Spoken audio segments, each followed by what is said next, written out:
Halo teman-teman, kita udah selesai ya membahas tentang vokal, baik itu yang kita sudah selesai membahas Hangul, baik itu yang vokal maupun yang konsonan. Nah, setelah kita belajar Hangul, lalu belajar apa lagi? Nah, selanjutnya yang harus kita pelajari itu adalah tentang aturan bacim. Kenapa ini penting? Karena dengan kita mempelajari aturan bacim, kita mengetahui cara baca yang baik dan benar. Kalau teman-teman lihat di video saya yang 1200 kosakata ataupun di beberapa video kosakata itu ada yang komen bahwa belajar lagi bacim deh gitu. Ya memang benar, saya belum begitu mendalami bacim ini, belum begitu hafal gitu ya. Jadi saat saya baca kosakata itu kadang masih ada kesalahan-kesalahan tertentu. Nah, itu karena itu sekarang saya lagi mencoba untuk belajar bacim, latihan terus. Nanti kalau sudah makin membaik pemahaman saya tentang bacim, saya akan mulai untuk membuat video tentang kosakata kembali. Jadi saat ini saya lagi belajar lagi. Oke, bagi teman-teman yang baru aja belajar, kita perlu untuk belajar bacim ini ya teman-teman. Nah, apa itu bacim? Bacim ini dia adalah ibaratnya adalah akhir kata ya, akhir kata. Nah, akhir kata. Nanti teman-teman bisa lihat video bagaimana membuat kata di dalam bahasa Korea ya, bahwa kata itu bisa saja terdiri dari konsonan plus vokal atau nanti bisa juga konsonan vokal konsonan gitu. Ada yang vokal konsonan vokal gitu. Nah, dia ada beberapa aturannya tentang aturan kata. Nah, nanti akan ada akhir kata yang kita perlu perhatikan karena ini berbeda ya dengan kita di bahasa Indonesia. Kalau di bahasa Indonesia kita kan satu kata satu kata. Nah, di bahasa Korea dia ada aturan tertentu yang menyebabkan ada perubahan, baik itu penggabungan kata maupun perubahan cara untuk pengucapannya. Oleh karena itu kita perlu untuk mempelajari bacim ini.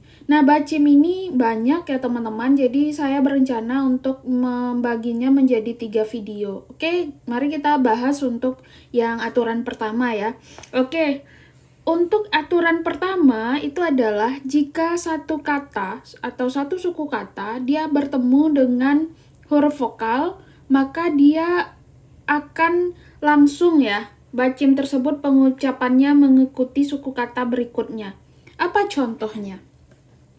Nasi itu kan bab ya teman-teman. Jadi nasi itu bab dalam bahasa Koreanya. Nah, ketika dia di subjek gitu, dia ada namanya partikel penanda subjek. Nanti kita akan membahas ini di video lain ya, di video gramatikal. Nah, dia kalau seandainya kita melihat dari bacimnya, seharusnya kita bacanya bab un. Oke, teman-teman lihat di sini ya. Jadi seharusnya kan bab un karena dia dua suku kata yang berbeda. Nah, tapi karena dalam hal ini dia itu ibaratnya adalah setelah konsonan ini adalah vokal, maka bukan pap en bacanya, tapi langsung digabung. Jadinya baben. Oke, baben. Nah, ini sama dengan kosakata lain ya. Selagi itu konsonan bertemu dengan vokal, oke, selagi dia konsonan bertemu dengan vokal, maka dia akan digabung. Jadi nun i, bukan nun i bacanya ya. Jadi bacanya digabung, jadinya nuni. Oke? Nah, begitu juga contohnya ini. Ini kan mok, o, yo. Oke? Mok, o, yo. Nah, kalau di dalam bahasa Korea, kita di dalam aturan bacim, jadinya K ini kita langsung gabung dengan vokal. Jadinya mokoyo. Oke, makan. Mokoyo. Teman-teman bisa coba juga dengan pembahasan lain. Kalau yang muslim mungkin ibaratnya ini kita belajar tajwid ya teman-teman, kita belajarnya. Nah, ini nanti dengan kosakata-kosakata baru teman-teman akan bisa melihat bahwa memang vokal di akhir ini kalau dia konsonan di akhir ini kalau dia bertemu vokal dia akan digabung gitu. Oke, itu aturan pertama ya teman-teman, bahwa dua suku kata kalau satu akhirnya adalah konsonan, satu awalnya adalah vokal, maka dia harus digabung, nggak boleh dipisah.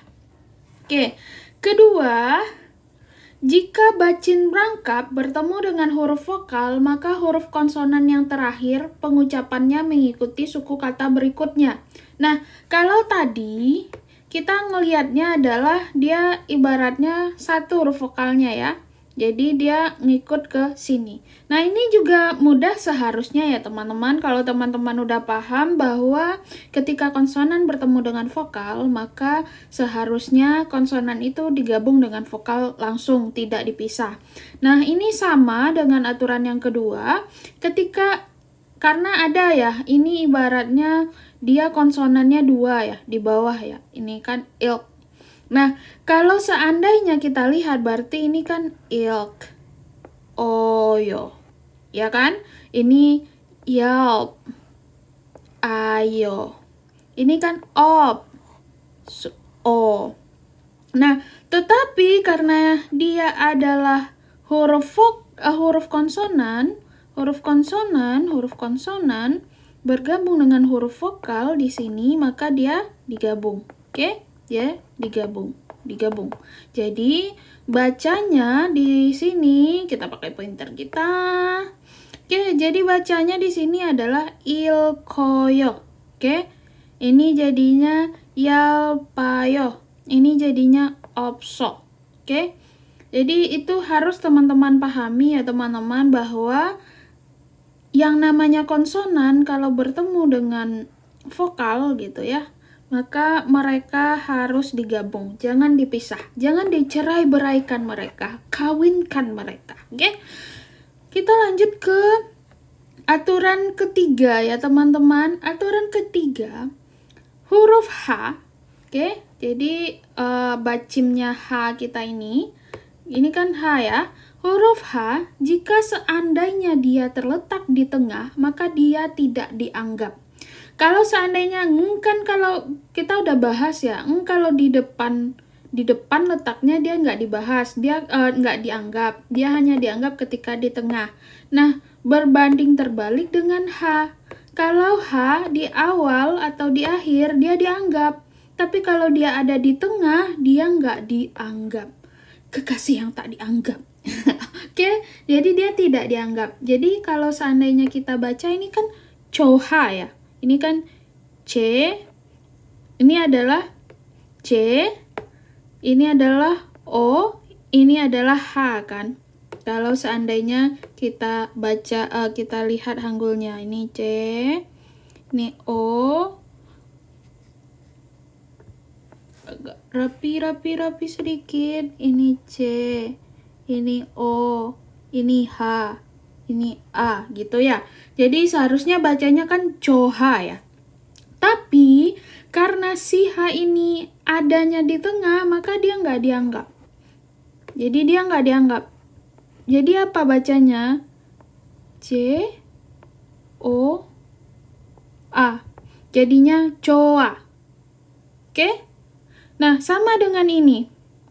Dia kan, ini kan E, N, H, E, gitu ya. Jadi kalau kita baca apa? Heng gitu ya. Kalau seandainya kita hanya melihat dari cara bacanya atau huruf hanggulnya. Kalau kita hanya, tapi karena H tidak dianggap, jadi dia bacanya karena ini konsonan ya, digabung langsung kan dengan vokal, jadinya eneng. Oke, bacanya jadinya eneng. Eneng bacanya jadinya. Sama kayak ini bacanya jadinya Jawa. Oke? Nah, ini juga kayak gitu kan. Ini adalah K, ini adalah yo, ini adalah E, ini adalah H, ini adalah O, ini adalah N. Jadinya kyohon. Nah, kita bacanya itu bukan kyohon, tapi kita bacanya adalah kyoron. Jadi kita bacanya adalah kyoron. Ini L atau R. Jadi bacanya adalah kyoron. Oke, nah ini sama ya. Aturan-aturan ini teman-teman silahkan untuk diulang. Nah, kemudian lasiha ini kan nggak dianggap kalau dia di tengah ya. Nah, ini catatan untuk huruf konsonan K, T, P, C. Ini kan hurufnya adalah K, G atau K, D atau T, ini B atau P, ini C, gitu kan. Nah, ini kan dia punya ya yang versi kerasnya ya teman-teman. Ini dia punya, ini dia punya K, ini dia punya T, ini dia punya P, ini dia kan punya C ya. Nah, ketika dia bertemu dengan H, maka ke T, P, C ini kita ubah jadi yang huruf yang keras. Jadi ini kan N, O, H, Ko, O gitu ya. Kalau kita baca kan Noko. Tapi karena dia tidak ada H, kalau di tengah tidak kita anggap, K ini kita ganti menjadi Ko. Oke? Nah, sama kayak ini. Ini kan dia A, N, H, T, A ya. Jadi kalau kita baca kan manta ya.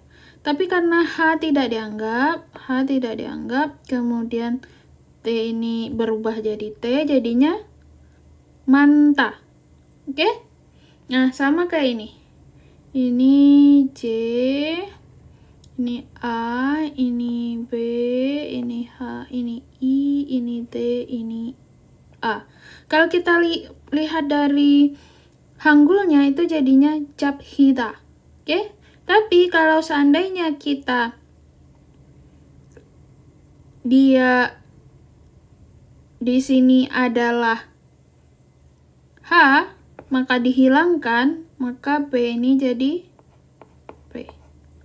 Japita. Jadi terserah dia hanya itu setelahnya konsonan atau sebelumnya yang konsonan itu. Sama-sama diubah jadi capita, bukan caphida. Oke? Jadi capita. Oke?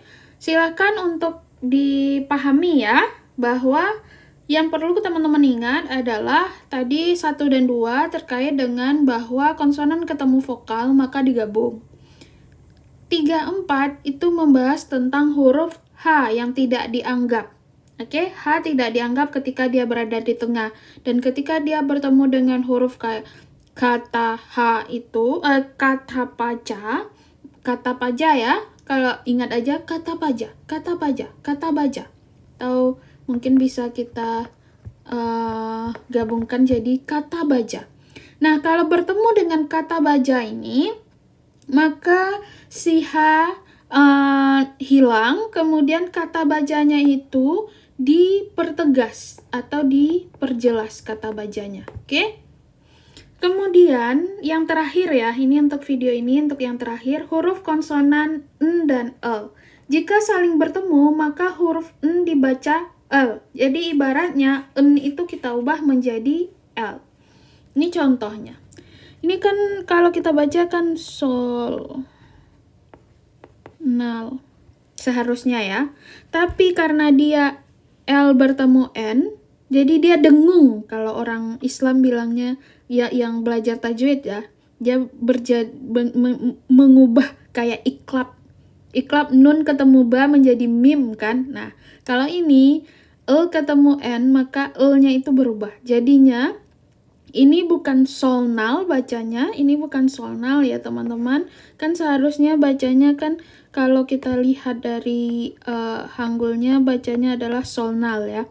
Tapi karena dia bacimnya adalah ketemu N berubah menjadi L, maka bacanya jadinya sol, lal.